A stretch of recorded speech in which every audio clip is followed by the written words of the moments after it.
Visi kopā. Piedodiet, tā jums taps piedots. Lūkas evaņģēlijas 6:30. Jāvērtē otrs tikai tāpēc, ka viņš ir Dievam līdzīgs otrs.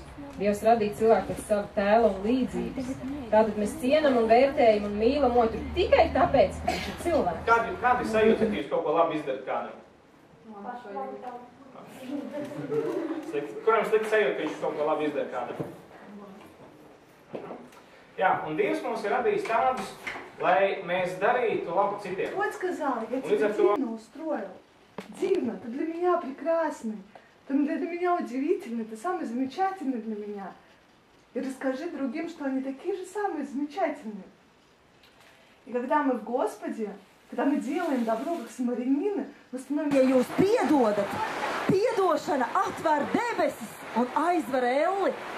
Un tad jūs varat būt brīvi, jūs varat mīlēt pat tad, ja jums dara pāri. Jo viņš liek kurlajiem dzirdēt un mēmajiem runāt.